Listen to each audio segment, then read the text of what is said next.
Well, thank you very much. Good afternoon, everybody. My name is Alan Miller.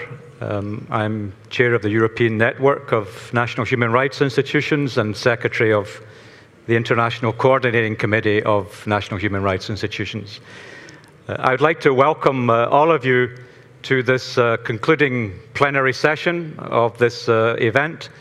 The topic is NHRIs and economic, social and cultural rights, realizing their potential in development processes.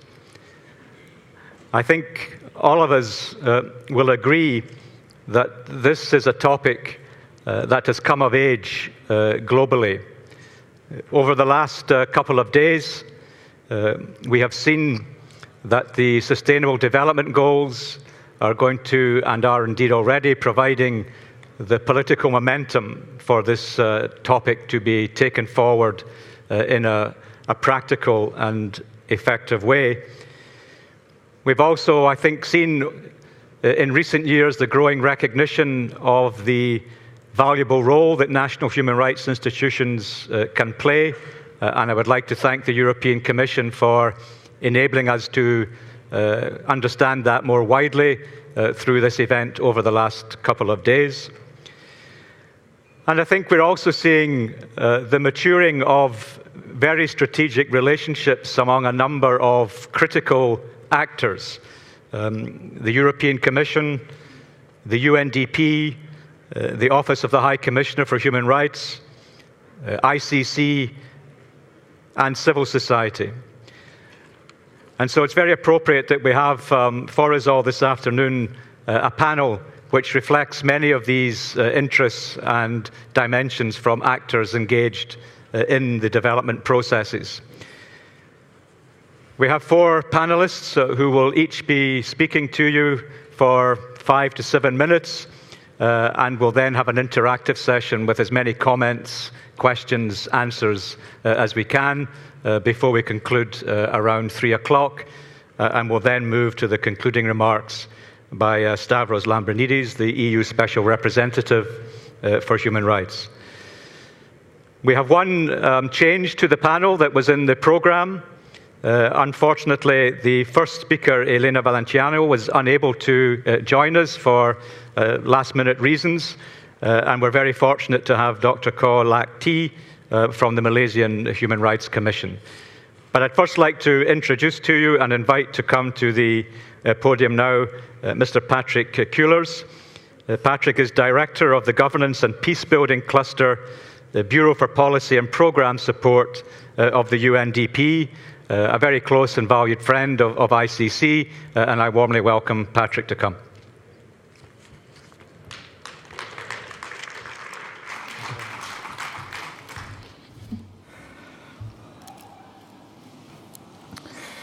Professor Miller, fellow panelists, distinguished representatives from national human rights institutions, ladies and gentlemen. Let me first thank the organizers for inviting UNDP to address this high-level panel. As the development branch of the UN system, advancing human rights and strengthening the inextricable link between human rights and development is core to UNDP's mission to support sustainable human development. UNDP does not have a monitoring or protection mandate on human rights, but we support member states in meeting their human rights obligations and in operationalizing the human rights-based approach to development to ensure that all groups in society, including the most disadvantaged, have a voice in decision-making processes that affect their lives. We strive to do that essentially by supporting national human rights institutions, which we consider the cornerstones of the national system of human rights promotion and protection. To this end, since 2008, UNDP has supported NHRIs in over 90 countries around the world, and support to human rights institutions and processes is also one of the main priorities in UNDP's new strategic plan, Changing with the World. And there is good reason for that. NHRIs work to protect and promote human rights in both the civil and political spheres and with respect to economic, social and cultural rights. Hence, their mandate directly touches upon many aspects of the development spectrum, for all groups in society. While in many instances the role with regard to civil and political rights has been more visible, NHRIs have also played an increasingly important role in relation to economic, social and cultural rights, essentially through research and advocacy, monitoring compliance, and exercising an advisory role on legislation and policies, along with examining complaints of alleged infringements of applicable economic, social and cultural rights standards. NHRIs have also proven to be important actors in operationalizing a human rights-based approach to MDG implementation. Indeed, where the NHRIs were involved in the development of national human rights action plans and national development plans, they have been instrumental in helping governments to better prioritize development objectives to meet the MDG goals and targets. Many NHRIs have also played a key role in monitoring both violations as well as progressive realization, and assisted in determining and comparing the status of rights enjoyment with standards, benchmarks, and indicators. And for example, the work we did with the Human Rights Commission in Nepal, where they convened a working group composed of government officials, members of the Commission, civil rights, civil society people, to develop indicators with regard to the rights to food, to housing, to health, education, and employment. And the development of a toolkit on how to use these indicators has been of great use for government policymakers in further planning and supporting the realization of these human rights. Despite impressive human development gains achieved through the MDGs, inequality has grown in the majority of the world countries, with few exceptions. These and other challenges are contributing to rising crime and violent extremism that threaten progress on human development far beyond the borders of communities, countries, and regions. It is therefore laudable that the Future Development Agenda includes a proposed SDG, number 10, on reducing inequality within and among countries, calling inter alia to promote the political, economic, and social inclusion of all peoples, irrespective of age, sex, disability, race, ethnicity, origin, religion, economic, or other status. This goal, together with the other 16 goals and 169 targets, reflects a far bolder human rights agenda than was the case with the MDGs. NHRIs will have a key role to play in monitoring the realization of the political, civil, economic, social, and cultural rights for women and men that are inherent to the new development agenda. And they will need to be provided with the support and the resources to do so.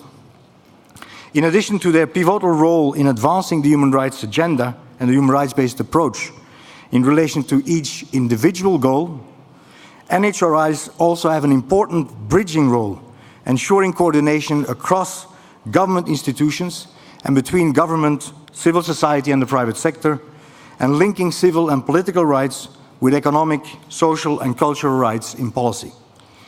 There is much good practice available on how NHRIs have engaged in the MDG process and also in the Universal Periodic Review mechanism, and we must continue to work together to fertilize these experiences in the new development framework.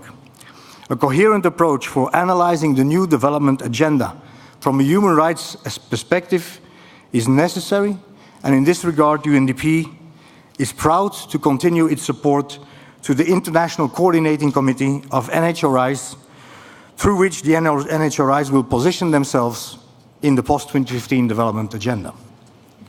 UNDP has enjoyed a strategic tripartite partnership with the ICC and the Office of the High Commissioner for Human Rights since 2011, and we look forward to continue and further strengthen that engagement.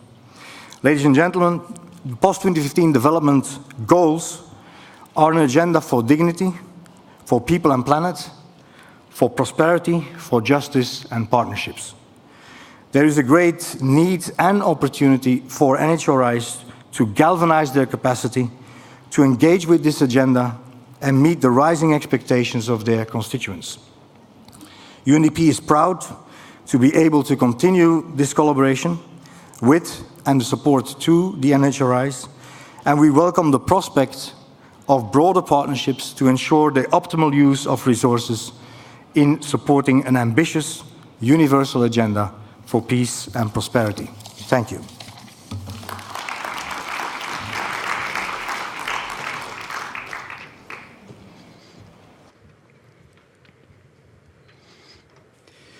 Well, thank you very much indeed, Patrick. I was struck by some of the key messages that Patrick was giving. I think the very clear and reaffirmed commitment to the UNDP adopting a human rights-based approach towards development, and the importance of that human rights-based approach being operationalized as a shared responsibility of the whole range of actors, not least national human rights institutions, which, as Patrick said, have very key bridging roles to bring to the table, linking the national state with the international human rights system, linking civil society with the national authorities, and also linking civil political with economic, social, and cultural rights. And I can also advise you that part of concretizing this is that we're going to have next week in New York the fourth annual tripartite meeting of OHCHR, UNDP, and ICC. And on Friday, June 12th, there will be a seminar looking at just exactly what is the added value that NHRIs can bring to the post-2015 agenda, and to ensure that they are part of the discussions on the framework of implementation and accountability. So very grateful to the UNDP and OHCHR for facilitating that for all the NHRIs through ICC. I would now like to move along the panel and to introduce to you Joseph Whitall, the Deputy Commissioner of the Commission on Human Rights and Administrative Justice in Ghana. Thank you.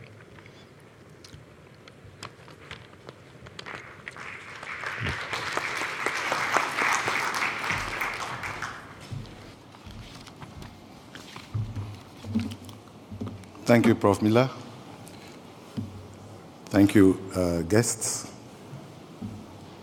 My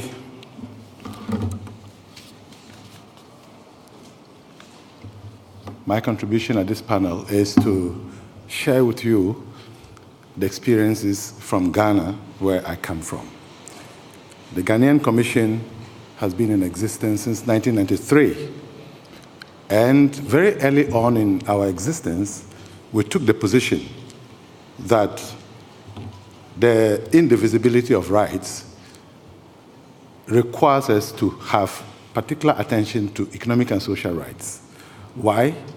Because Ghana has a very broad experience when it comes to civil and political rights.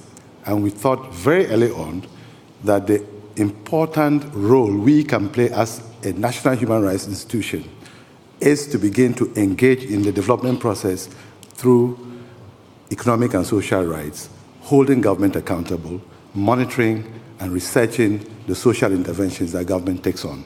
So within the space of 5 minutes, I will share with you what we have been able to achieve or what we are doing in the area of realizing economic and social rights.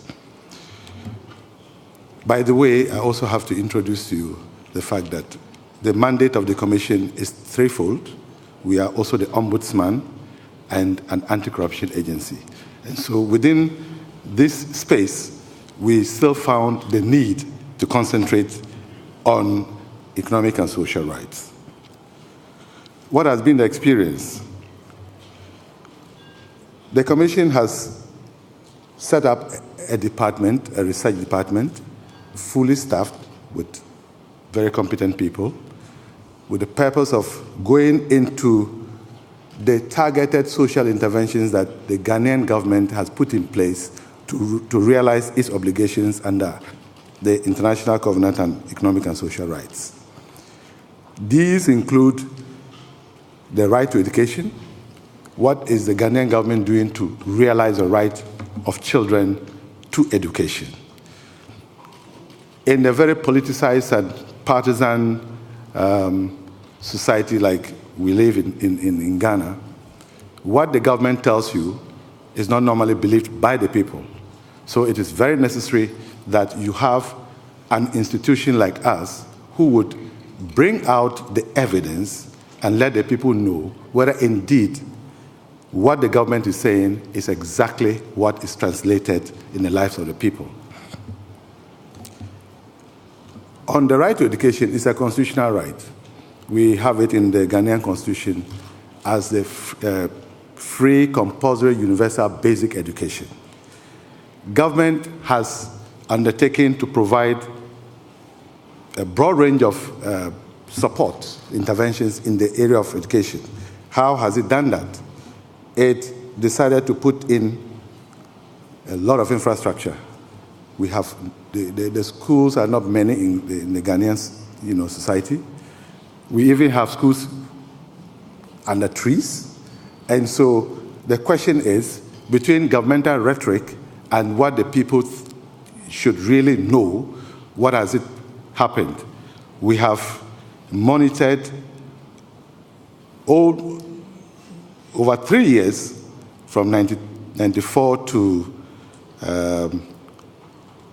99, and come out with the conclusion that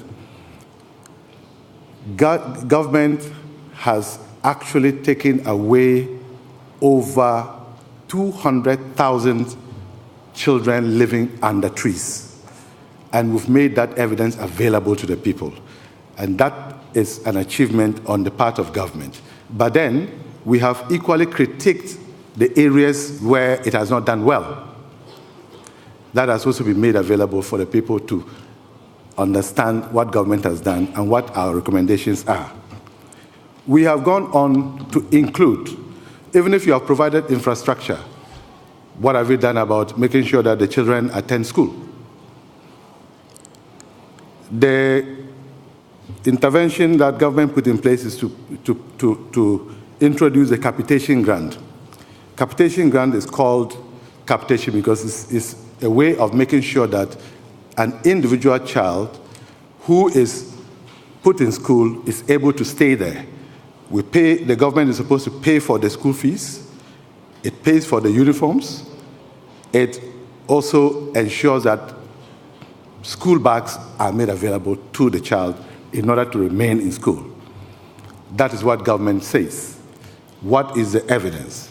The Commission has been able to go to the field, and we have 100 offices across the country, and we have been able to monitor and produce a report with findings and recommendations on the effectiveness of the capitation grant social intervention. We have also been able to indicate that if you put the child in school, you get the school fees, get the uniforms, get the school bag, the child remains hungry. What do you do? It's part of our recommendations, and government has taken it up. It is important to get the child at least one hot meal in order to let the child stay in school. So that brought about the school feeding program. That intervention has ensured that even if you are from very poor and very, very extremely poor background, and you happen to go to school, you would be able to stay for at least the school period before you can get home, and then whatever you manage, your parents are able to take care of you, you will now, that will be another matter. But at least you'll be able to remain in school and get educated. Next is laptops. We've been able to, through our interventions, encourage government to see the need for ICT-based education, and knowing the poverty in the situation in the country, it's important to assist every school-going child with a laptop. That has also been ongoing. To what extent government has been able to meet that recommendation, we have made the evidence available. Development partners have assisted government to buy laptops. Government itself has bought laptops, and they've given it to the people. It's not enough, but at least it is a starting point. For the girl child, I'm still on the right to education. After all these interventions, it was realized that it is not enough for the girls because they drop out based on other findings that we made. One, if there isn't workable toilets, if there aren't sanitary pads, the likelihood for them to drop out is there. So that recommendation has also been taken on, and the Girl Child project, in terms of providing toilet facilities, the boys don't really have a problem with that, but the girls have a problem. And so toilet facilities are now provided in all schools that are now newly built, and for the old schools, toilets have been provided, as well as sanitary pads for the girl child to let the child remain in school.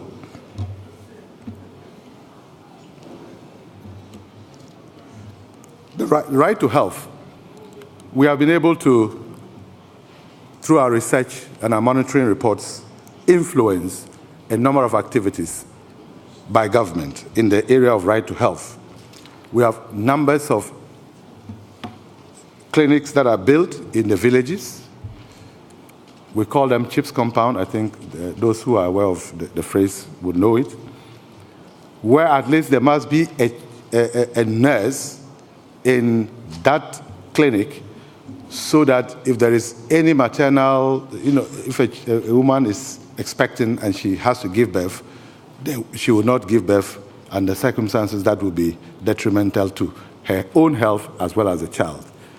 And any immediate health access that anybody in that village will require would be given until the person is able to be transferred to a bigger hospital. That has been ongoing. National Health Insurance Scheme.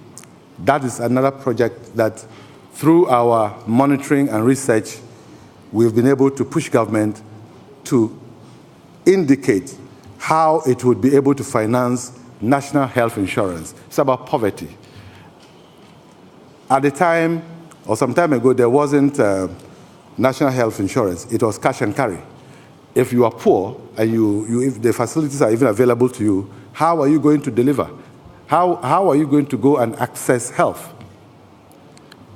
We, among others, recommended a 2% VAT on all consumed goods that should go or earmark directly to National Health Insurance Scheme. And I can assure you there is a big revolution in Ghana as a result. The poor are able to walk in with their NHRIs cards and are able to access a lot of health facilities that otherwise would not have been available to them. We think that intervention has been worthwhile. Before I use up all the 5 minutes, let me touch briefly on the issue of justiciability of economic and social rights.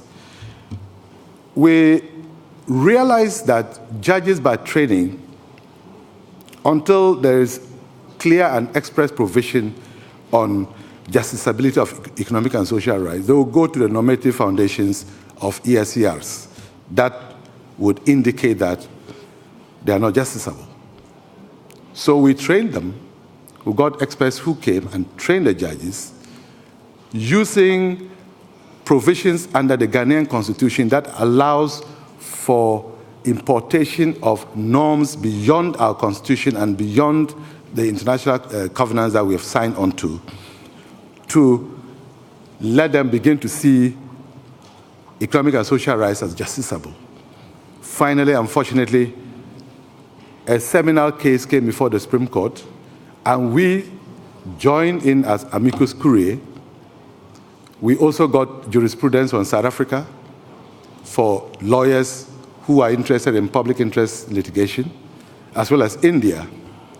And we now have a case in the Ghanaian Supreme Court indicating that all provisions of the Ghanaian Constitution are justiciable, including economic and social rights. That has actually widened the frontiers for economic and social rights. And there is an ongoing project, Constitutional Review Commission project. Now we have justiciability of economic and social rights clearly spelled out, and the Commission played a major role in galvanizing civil society around, on human rights, in ensuring that the Constitution of Ghana now has express provisions, that is, when it is passed, in terms of the justiciability of economic and social rights. Finally, to ensure that economic and social rights actually are mainstreamed into development, we have, as a Commission, initiated a process, facilitated a process bringing on board all government departments, the presidency, the judiciary, and civil society and private sector on the National Human Rights Action Plan.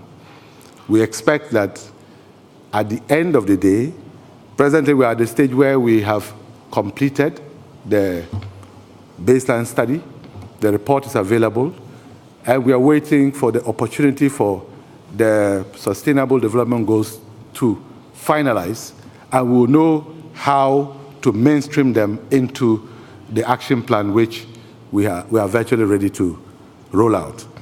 And so, process.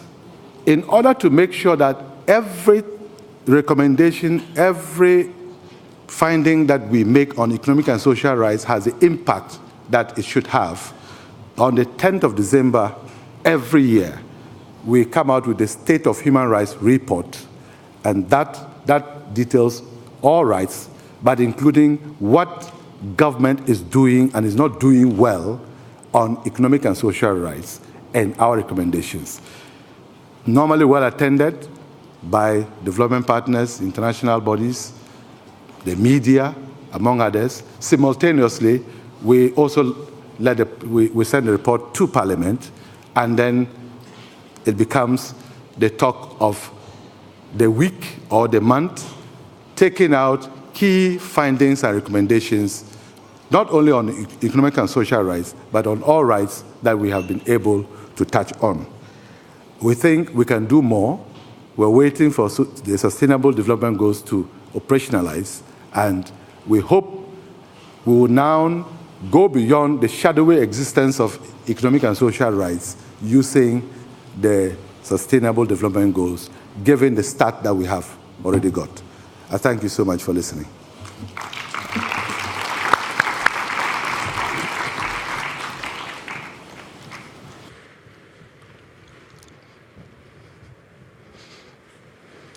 Well, thank you very much, Joseph, for sharing with us some very concrete examples of how the Commission in Ghana constructively holds to account the state from an evidence base of the living experience of people throughout the country.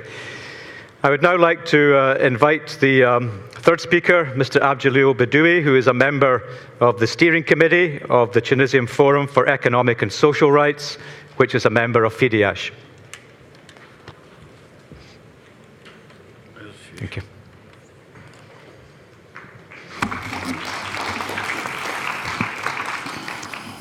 Merci. Thank you. Allow me to begin by thanking the European Commission for this invitation. In particular, I'd like to congratulate the Commission for having chosen the topic of this session, which brings social and cultural rights together with the development model, or more broadly, the process of development. Now, the Tunisian example of this is quite edifying.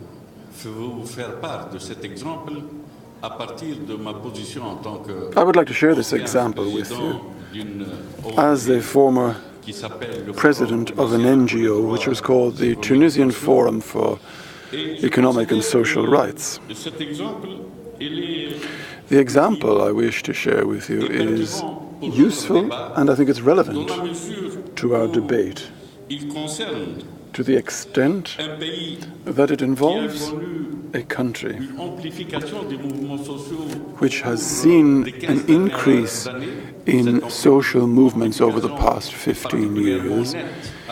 That growth was particularly pronounced from the beginning of this century, of course, and also because it involves a country which is currently undergoing a democratic transition, whose transition expresses itself not only in political but also in economic terms, and of course in terms of economic, social and cultural rights. The specific feature of this transition is that it's opened up a very, very broad range of possibilities for debate, following the freedom which was rediscovered following the fall of the despotic regime.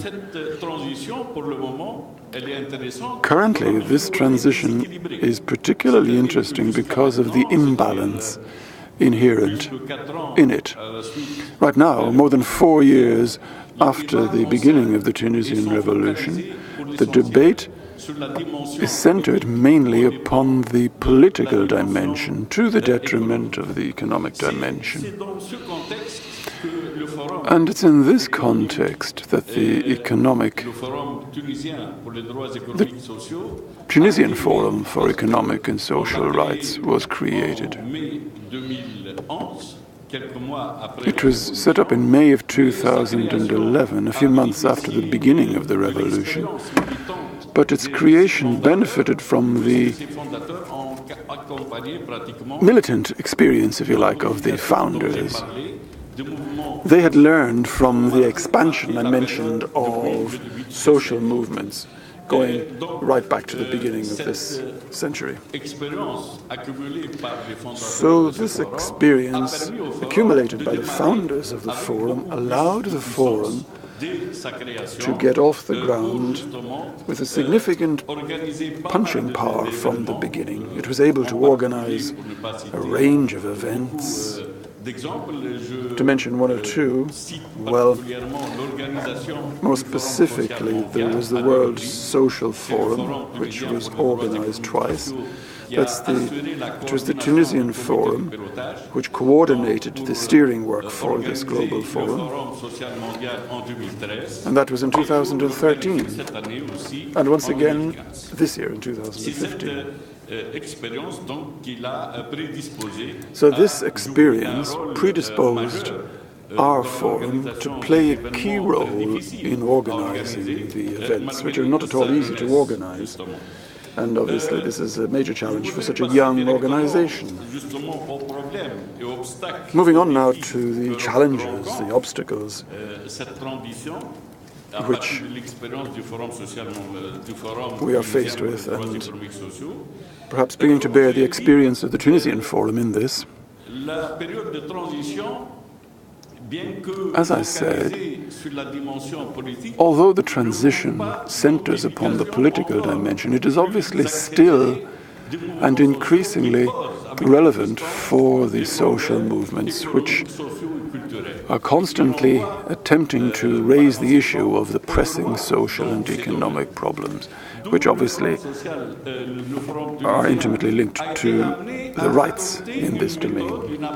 So the Forum adopted a working method which is effective and at the same time economic in terms of financial and human resources. Economic when you consider the mass of needs which need to be served following the newfound freedom in Tunisia. So to be effective, we established an approach which involved setting up very early on a Tunisian social observatory. As the name indicates, its task is mainly to observe, but not only to observe, but also to identify and accompany,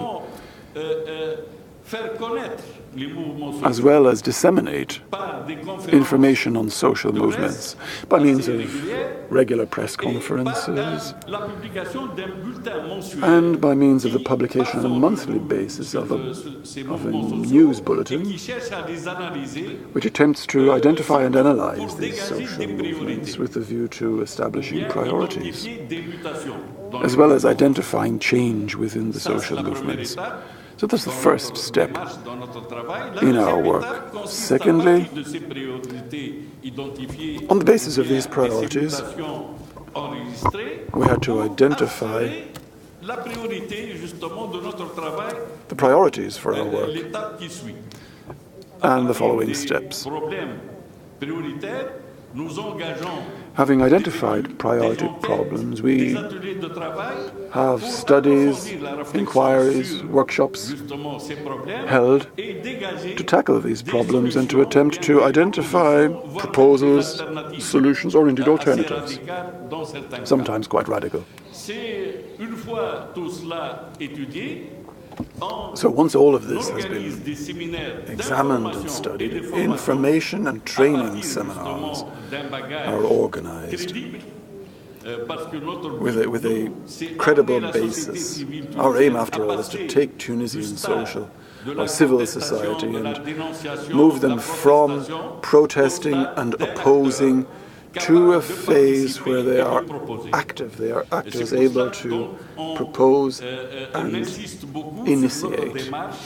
That's why we wish to insist on this approach and the rational links which exist between our actions.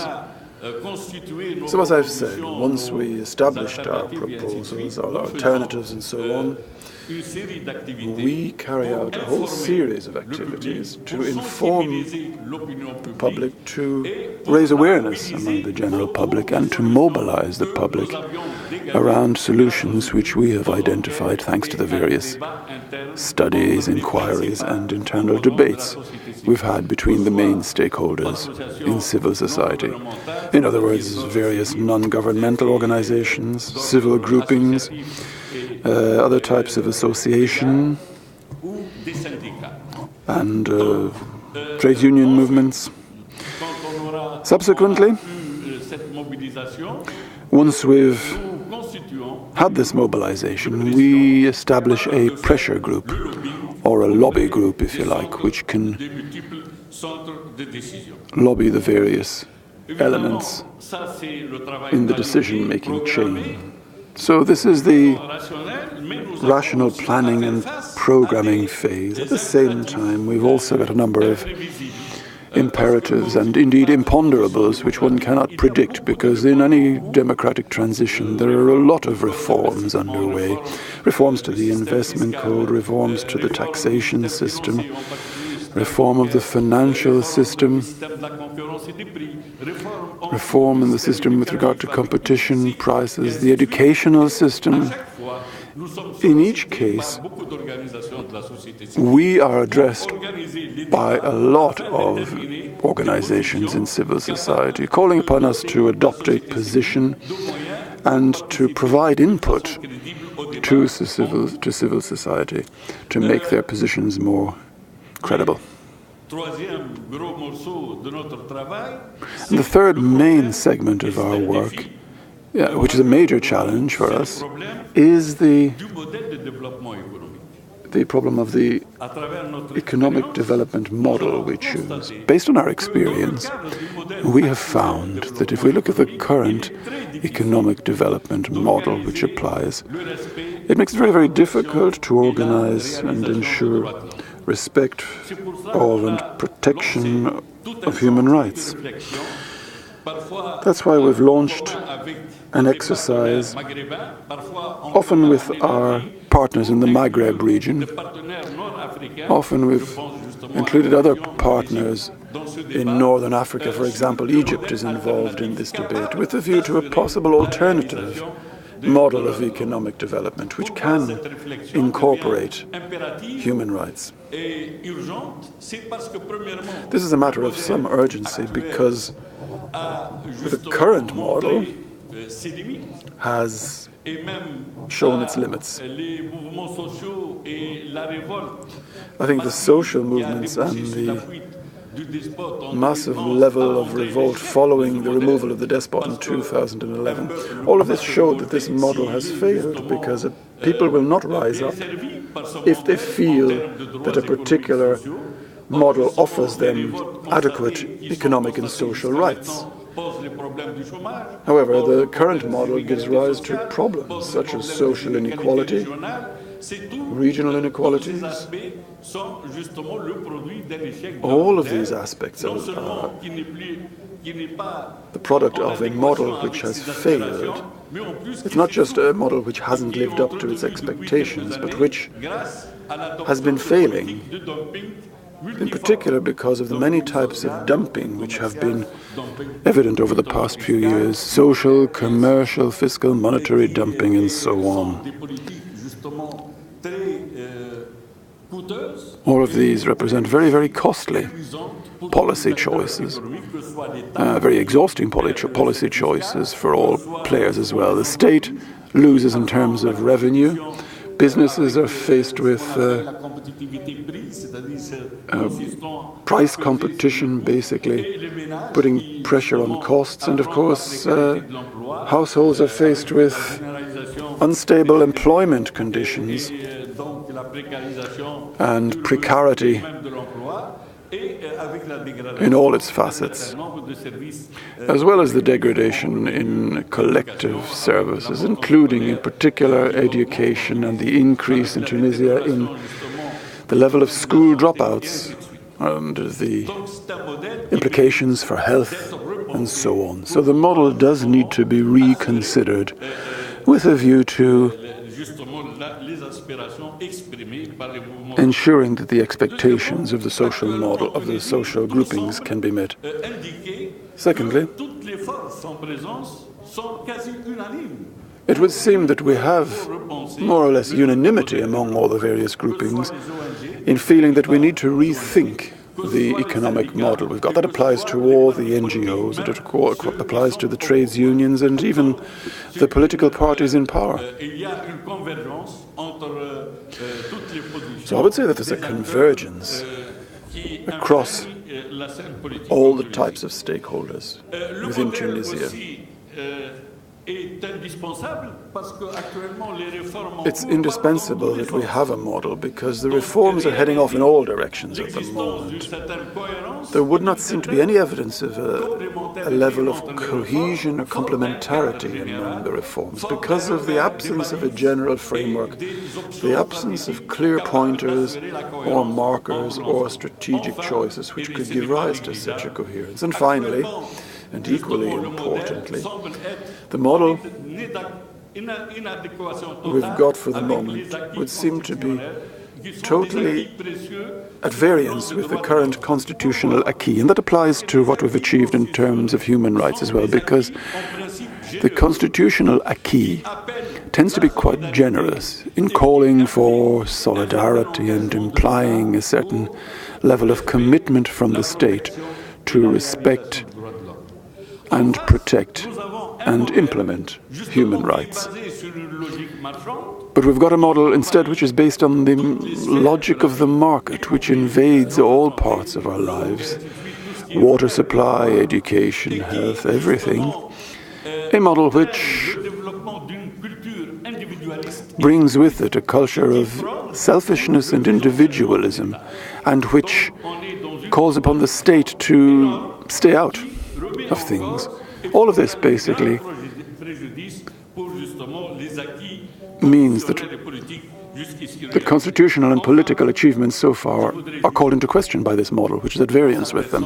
Finally, and here I'm addressing our privileged partners in Europe, I would say that partnerships, and this partnership in particular, is an integral part of this model because it helps to fund this model. The main relations which we entertain in financial and trade terms, migratory terms and so on, involve Europe, of course. So that's an important component of the model, and it needs to be reconsidered in the light of what I've said. In other words, the light of the need to rethink our economic model. Rethink in what direction? Well, we need to come back to the spirit of Barcelona, which takes the idea of development and shared prosperity with a view to ensuring that the Mediterranean basin can be a basin of prosperity rather than a graveyard. Secondly,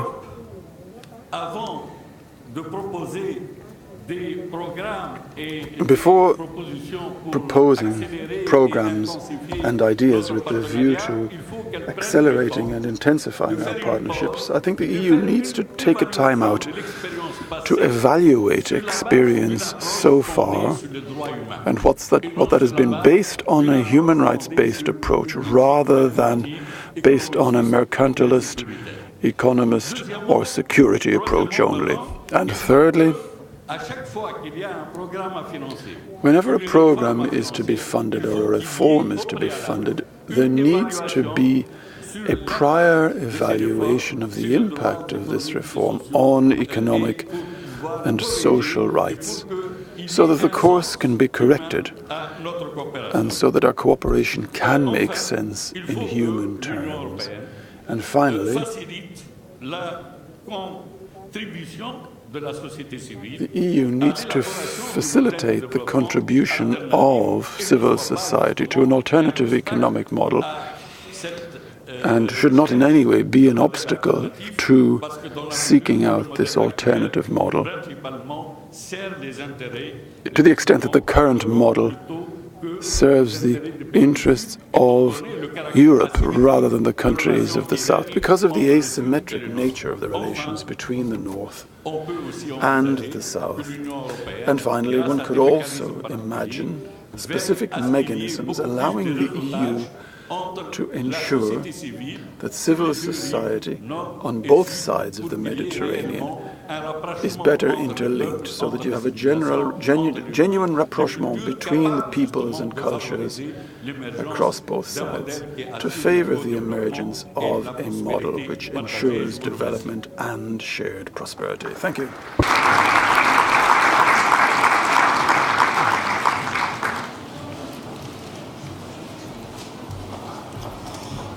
Well, thanks very much, Abdjalil. We clearly continue to learn much from Tunisia, and thank you very much for that.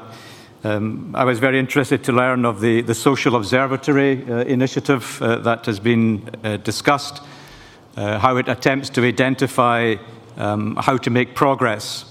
And it was also very interesting to realize how much NHRIs and civil society share a similar challenge, and that is how to make human rights matter in terms of the economic process, the economic model, not just, as has been the tradition, human rights dealing with the impact on the people's lives of an economic crisis, but what's a human rights response to a crisis? What's a human rights intervention to prevent economic crisis taking place in the first place? So very rich discussions and sharing of experience between NHRIs and civil society in facing that. And indeed, yesterday we started that when we heard from Ignacio Saiz and the Centre for Economic and Social Rights in the opening plenary. So I'd now like to turn to the final speaker before then opening it up for as much interactive discussion as possible, and would invite Dr. Kaw Lek Tee from the Malaysian Human Rights Commission, Suhakam. Thank you very much, Alan. A very good afternoon, ladies and gentlemen. First, at the outset, may I seek your indulgence if there is a lack of coherence in my presentation this afternoon, because I was only informed at 8 a.m. to be a member of this particular panel. I would like to speak on the work of the Malaysian Human Rights Commission in this area of economic, social, and cultural rights. At the outset also, may I add that Malaysia is not a state party to the International Covenant of Economic, Social and Cultural Rights. And we ground our work on ECOSOC, on the Federal Constitution, as well as on the Universal Declaration of Human Rights. And as far as our Constitution is concerned, there are provisions for the right to life that would include, according to the courts, the right to livelihood, the right to equality, no discrimination on certain grounds, and the right to education. Our work also is a result of complaints that we received as part of our mandate to handle complaints relating to violations of human rights. And we act on these complaints and investigate into these complaints relating to ECOSOC. We also initiate our own projects in certain areas, and I will explain this project in a little while. And the third way in which we act or we provide for economic, social, and cultural rights is through watching briefs, holding watching briefs in court cases that have relevance to these rights. Let me just talk a little bit about the work that we have done in the field of education. And we have looked at issues relating to access to education. And this comes from our treaty obligations under the Convention on the Rights of the Child, where the access to education, access to free education, and we have been lobbying the government to remove the reservation to access to free education, and the government has removed the reservation to access to free education, but only for the primary education, not for secondary education or higher education. And one of the reasons why the government has placed a reservation to this particular provision is because of the fear that they may have to provide for access to education for non-citizens. Because we have a lot of migrant workers and also refugee children in the country. So if removing the reservation may place an obligation on the government to provide free education. The other aspect of education that we have looked at is the education of children of indigenous peoples. And we have been fairly active in this area in looking into the conditions under which children of indigenous peoples may have difficulty in accessing education in terms of physical access to education. While they may be enrolled in schools, the distance between the school and the place of their homes is such that then there is a need to transport them from their homes to the school on a daily basis.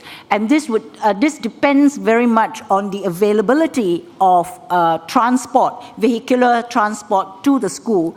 And the other option is, of course, to place these children in boarding schools. But that would mean taking them away from their families. And so that is also a challenge to educating children of indigenous peoples. We are also trying to move for the teaching of the language of the indigenous people at schools so that they are in a better position to understand and access education at that level.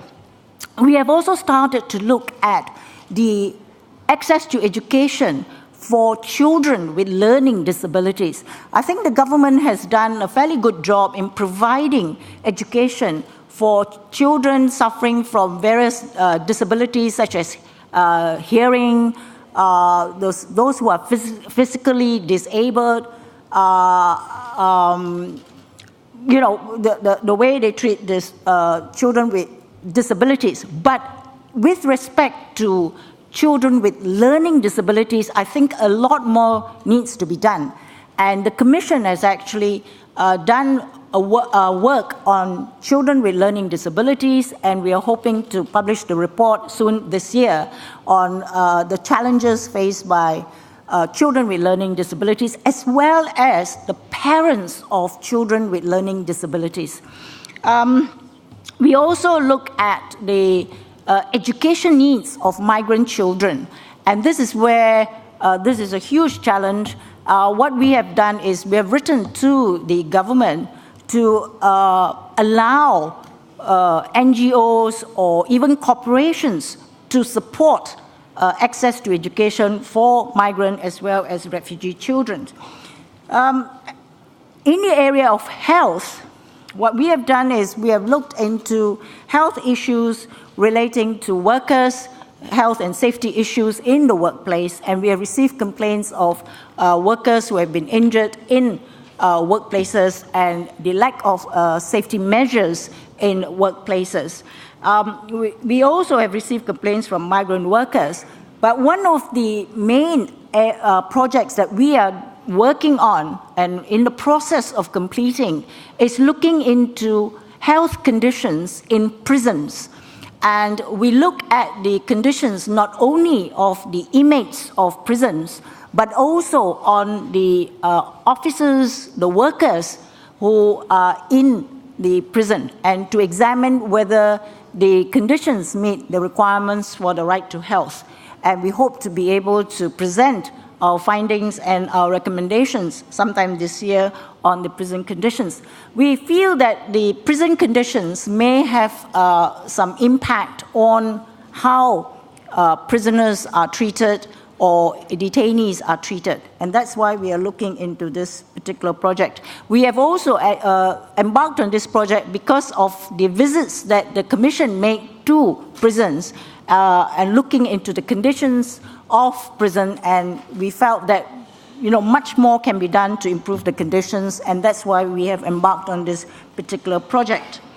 On the issue of gender equality, we have looked into the situation of single mothers and their needs, and also on the issue of adequate housing for single mothers, because this would also have an impact on their economic, social, and cultural rights. We have also held watching briefs in court relating to employment opportunities. There was a case involving a particular woman who applied for a temporary teaching position with the government, and an offer was made to her to be a temporary teacher, but when it was found that she was pregnant, the government withdrew the offer letter, and what she did was to take the case against the government for discrimination. And the Commission, with a few other NGOs as well, we held a watching brief in that particular case, and judgment was given in her favor at both the High Court and at the Court of Appeal. On disabled persons, we have worked with disabled persons to ensure that there is access to facilities, because without access, it will have an impact on their economic, social, and cultural rights. So we have been working with local authorities to ensure that public facilities are easily available to persons with disabilities.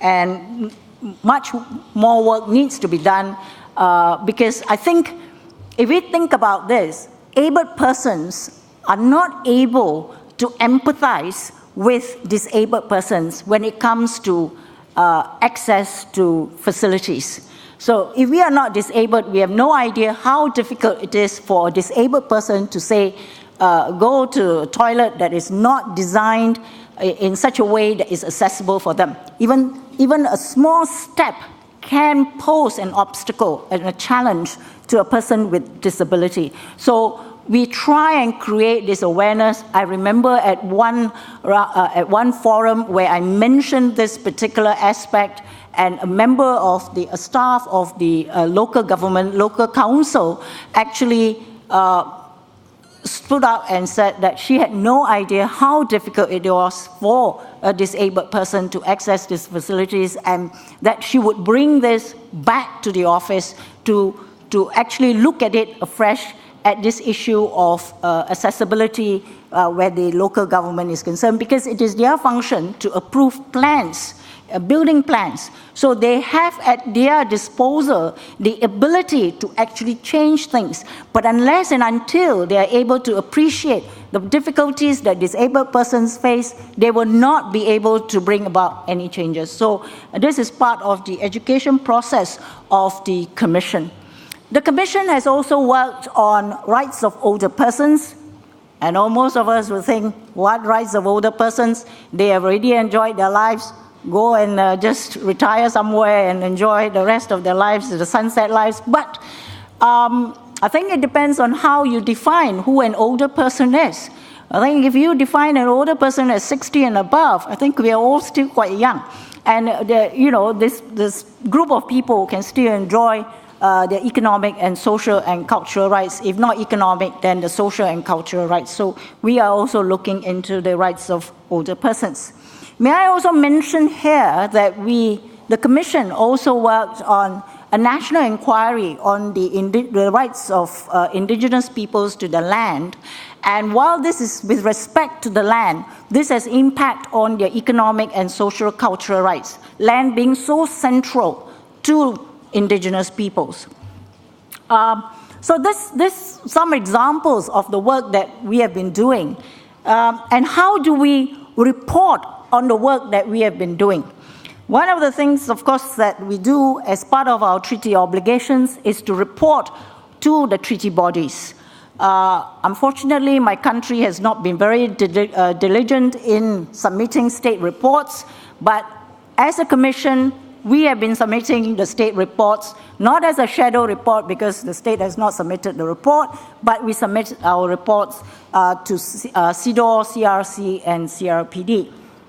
The other way in which we also report is in our annual report. Every year, we are required to submit to Parliament an annual report of all our activities outlining the key issues that the Commission faces during the year to Parliament in March every year. Unfortunately, although we have been submitting our annual reports without fail for the past 13 years, these reports have not received the attention that it should, and the parliamentarians have not really debated the annual report, although this year there were some questions relating to the work of the Commission. The third area in which we report on ECOSOC is through our involvement in the Universal Periodic Review, where we submit the stakeholders report as well as midterm report to the UPR process. Malaysia underwent its second UPR in 2013, and it is very interesting because out of the 232 recommendations that Malaysia received, of which only about 150 Malaysia accepted, all those recommendations relating to economic, social, and cultural rights, the Malaysian government accepted. Although if we look at the recommendations that relates to the economic, social, and cultural rights, they were very complimentary of Malaysia. In a way, the UPR is a very diplomatic process, and countries were very diplomatic in their approach. So there were compliments paid to Malaysia as far as its poverty programs, its economic programs, its development programs were concerned, and the government accepted it, which means that there is actually ground for us to move insofar as the economic and social and cultural rights are concerned. That if the government fails to accept human rights as a concept, saying that it is a Western imported concept, we should try and link human rights with ECOSOC to say that, look, you're already advancing human rights by your economic, social, and cultural programs. So you're already there accepting, adopting human rights principles in your economic programs. So that's what we are trying to sort of impress upon the government by moving our focus, not just on civil and political rights, but also economic, social, and cultural rights. Right? We are also working on business and human rights. We are also lobbying the government to come out with a national human rights action plan. Unfortunately, it's moving a bit slowly.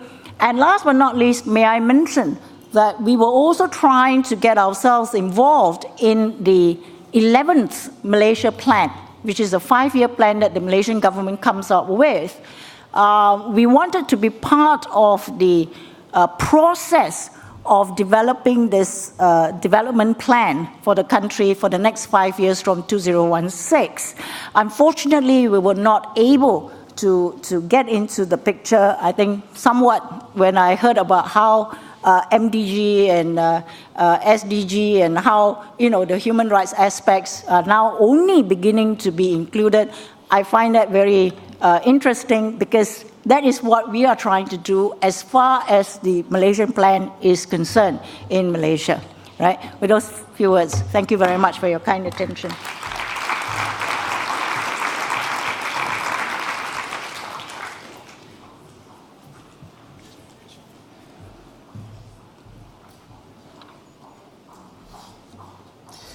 Thank you very much, Dr. Kaur. I think you illustrated the breadth of issues that interface with economic, social and cultural rights, with work carried out in health, education, housing, land, employment, business, and also prioritising the rights of disabled persons, older persons.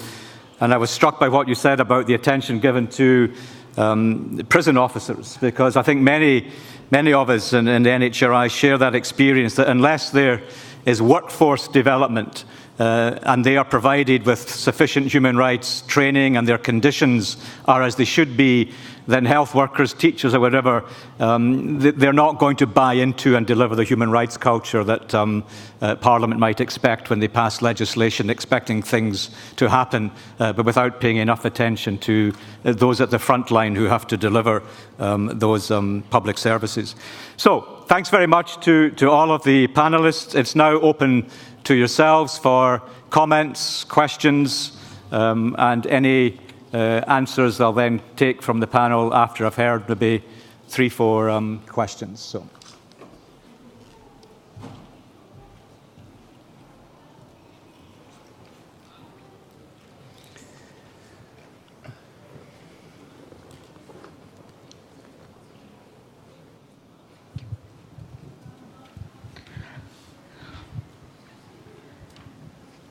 Thank you, all the panelists, respected panelists. I am Aruma Dotto. I am one of the commissioners from Bangladesh. We just heard about the issues, particularly the Human Rights Commission with the support of UNDP working in different 90 countries, and Bangladesh is one of the countries who is receiving capacity building support. But I have a major concern at the moment, which is like heartbreaking, which is a concern of the region, that thousands of men, women, and children are being trafficked from Bangladesh and Myanmar to Malaysia, Indonesia, particularly, and Thailand.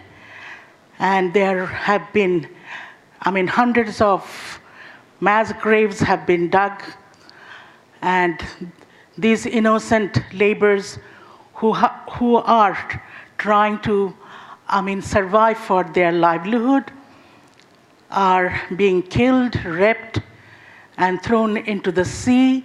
And as ECOSOC and as the National Human Rights Commission, beyond our traditional, formalities, what we can do in the region, because it's a trans-border issue, and I think that's a very, very serious issue which needs to be taken attention. And I think I am requesting to all the respected, national human rights institution, particularly, from the region, that this needs to be addressed. Thank you.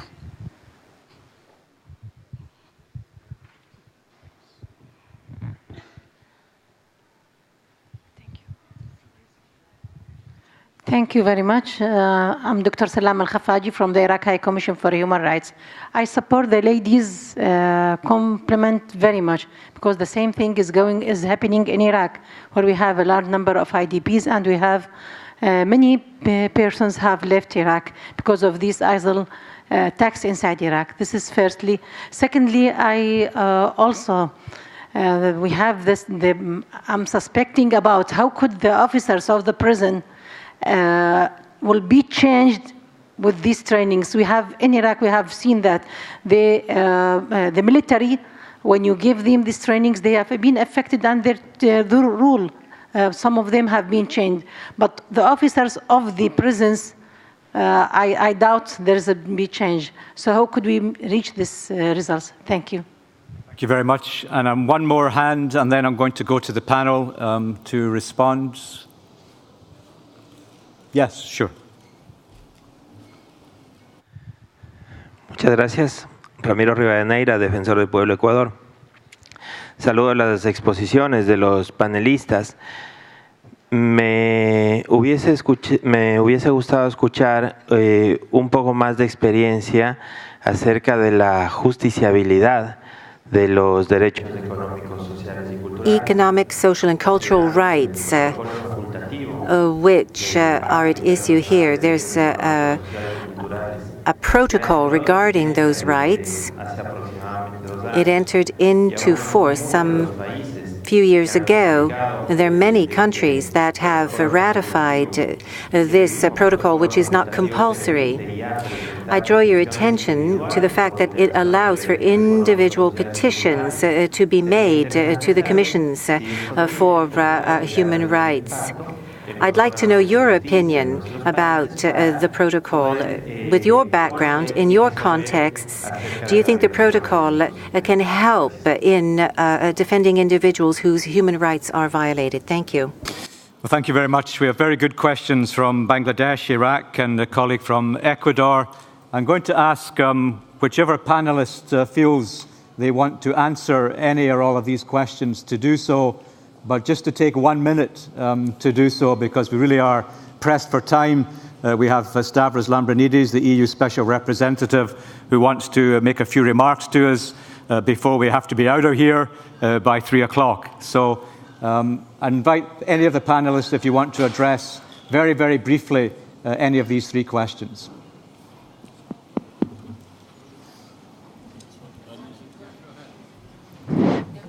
All right. May I, Alan, Sure. about the question from my colleague from Iraq.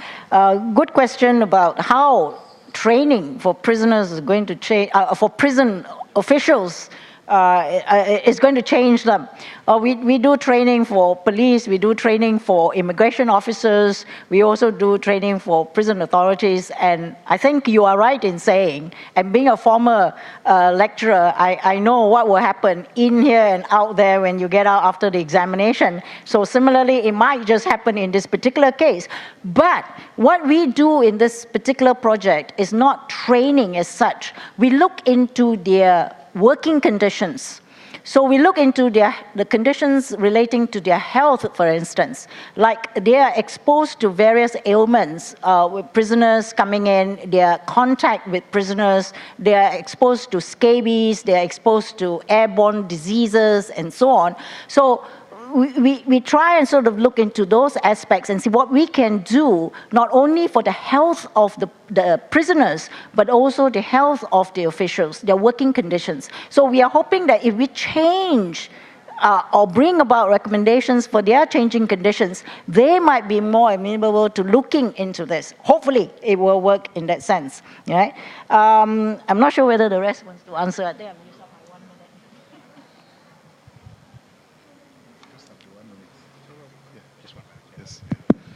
Right. On the question of the protocol, yes, we are very much aware of it, but unfortunately, Ghana has not yet ratified that protocol. But we are aware of the content, and it informs the projects that we work on. Thank you. On the issue of the question from Bangladesh and the second one, I think it points to a critical issue that we will need to deal with in the future. I mean, many of these problems, as I mentioned in my introduction also, are becoming cross-border issues. And we need to look at them from a different perspective. The Sustainable Development Goals, several of the targets are actually looking at the issue of trafficking of women, trafficking of girls. In Goal 16, we have also the issue around violence against children and trafficking of children. And how we are going to deal with this is going to be different also. It's not just at the national level that you can address these issues. So I think you're pointing to a critical challenge that we have to deal with, certainly. Just to close, the issue around security sector institutions, part of what we do with human rights institutions is also the issue around advocacy, training, training on human rights for schools, for police forces, for different institutions. So that's certainly part of what we see as our support to building capacity of national human rights institutions. I'll stop here. thanks to the questioners for that. I'm sorry we can't include more questions, but I'm now very honoured to invite Stavros Lambrinidis, the EU Commissioner for Human Rights, to join us on a very hot platform and to make a few comments. So, Stavros.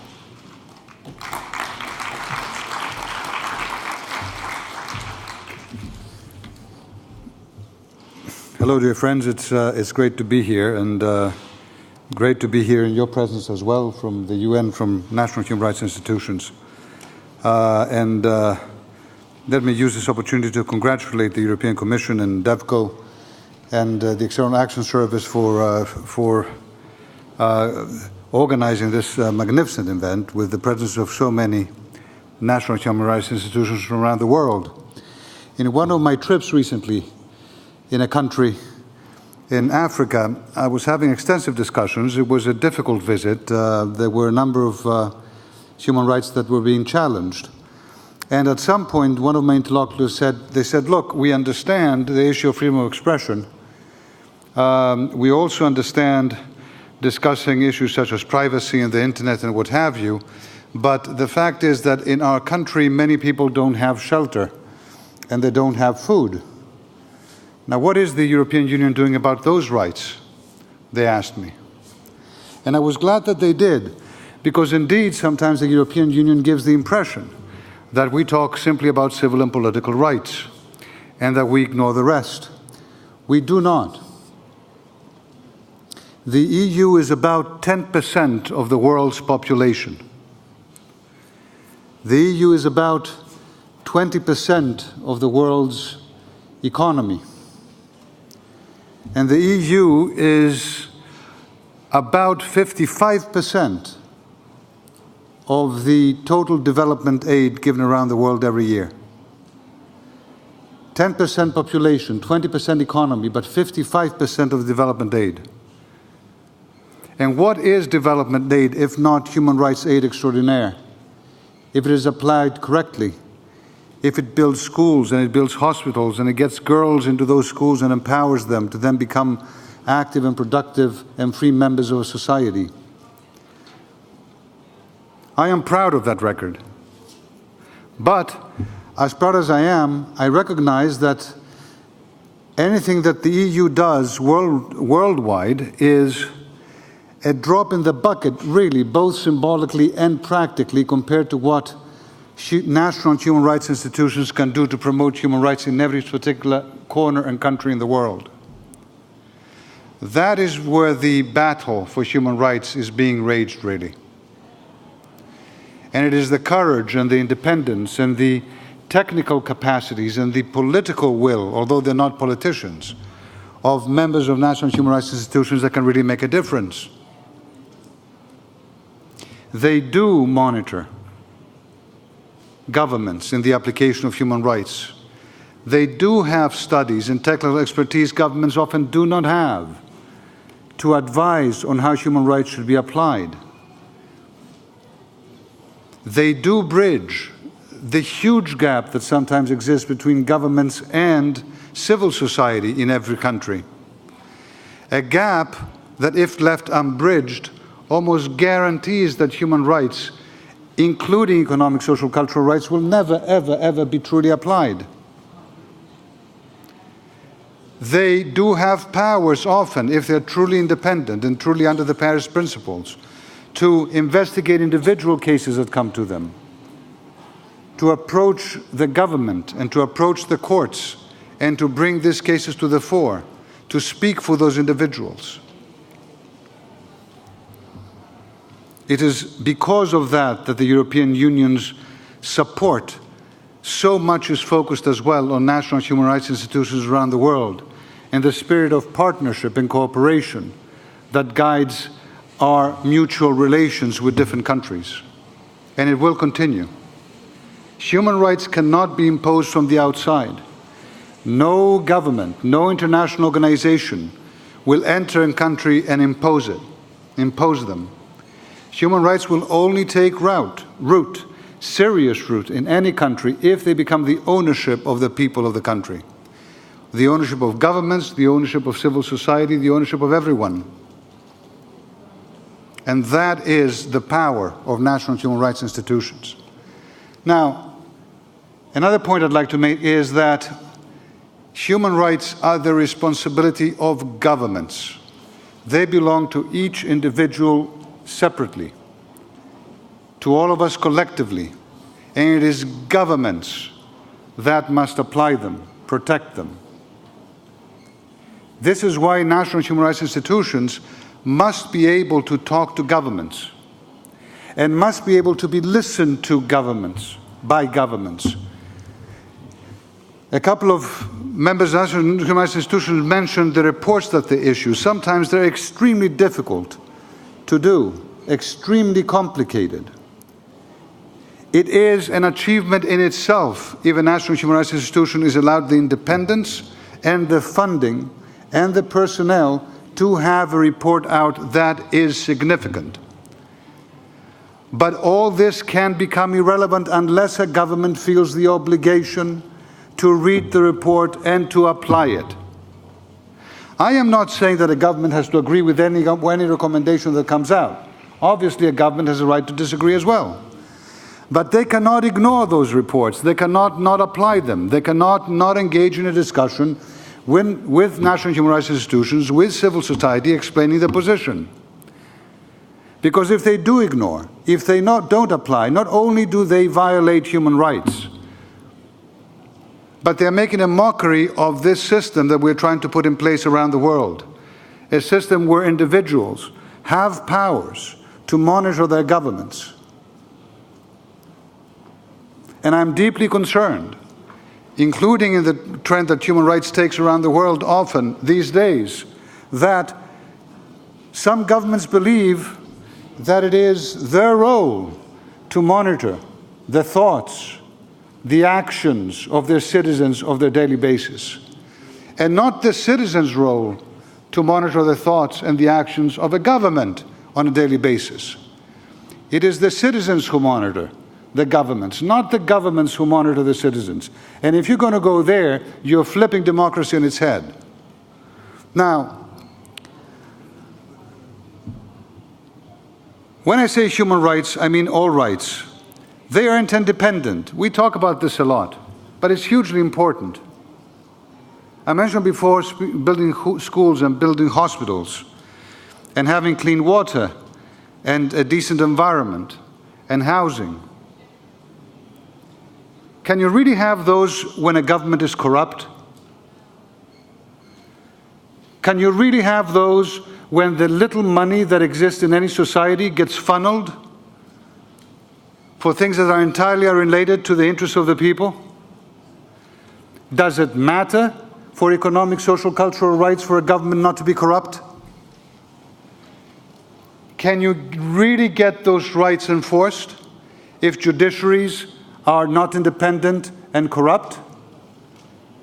If a minister picks up the phone or a big business person picks up the phone and tells a judge what to decide and what not to?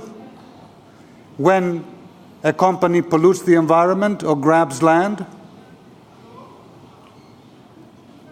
How can you possibly have economic, social, cultural rights without civil political rights? How can you have truly sustainable development if women are being beaten up by their husbands and not allowed to go to school? If there are early forced marriages around the world that ensure that so many girls have no chance to a decent education, as all statistics on early and forced marriages show? Is it really possible to have economic, social, cultural rights without civil political rights? And in fact, because there is an interrelation, however, can you really hope to have an advanced state of civil and political rights in a country that doesn't have clean water and doesn't have food on the table? It is the European Union's obligation to use its humongous development aid around the world to make sure that these obvious to us conclusions are applied when we distribute the large development aid I mentioned at the beginning. which is why internally today we are changing the way we do development aid to a human rights-based approach. What this means in a nutshell is that you engage human rights as you decide what development project has to be funded. You engage civil society.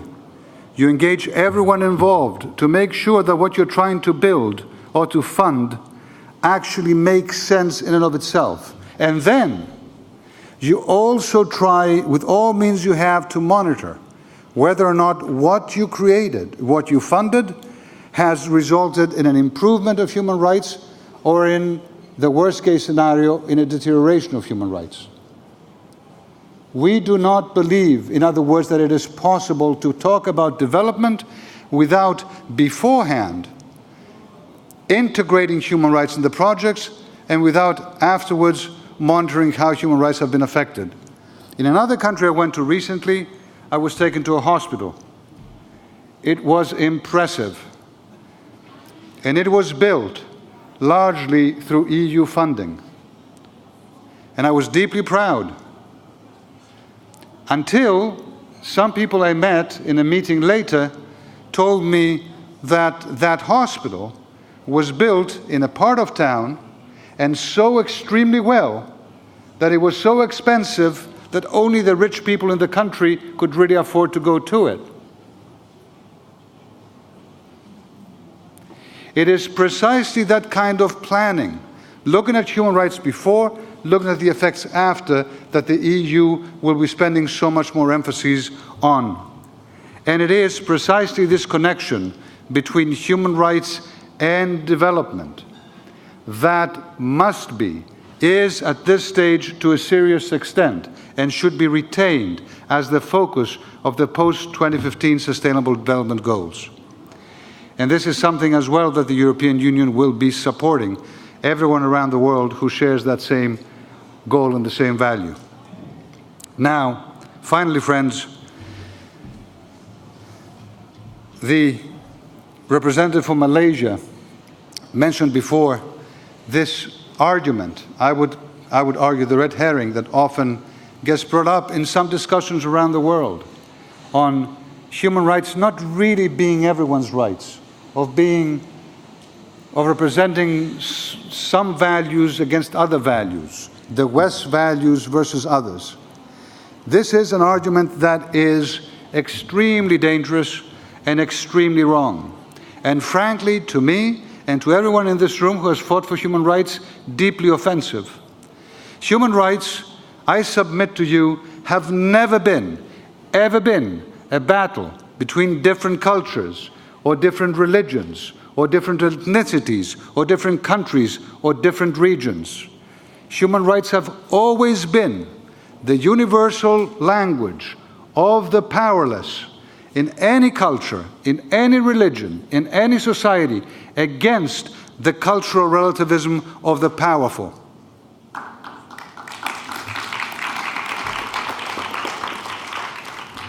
A government arresting a journalist who exposes corruption will very often tell you that you have no right to intervene on the journalist's behalf because serious internal security reasons are concerned. They're the powerful. You don't get us, they will say. Special conditions. The journalist being persecuted will never tell you, you have no right to intervene on my behalf, please stay away because human rights are not universal. She's the powerless. The wife being beaten up by her husband in Athens, or in New York, or in Moscow, or in Beijing, or in Johannesburg, will probably never tell you, oh, stay away, no right to intervene, human rights are not universal. The husband doing the beating and the government that has not applied laws to make that beating illegal, or the government that may have the laws but does not have the police to actually catch that person, will often tell you, we have special family values here, stay away. They're the powerful. Human rights are the universal language of the powerless against the relativism of the powerful. They are not a fight between cultures. They are a fight within cultures. And we, in Europe, and everyone around the world, from every corner of the world, should actually join hands, national human rights institutions, the United Nations, the European Union, to create a chain to protect against those few who are trying to take those rights away. Thank you very much for your time. I wish you all success in the remainder of your deliberations. And, you know, I really hope to have more time to see every one of you more extensively in another meeting. Thank you.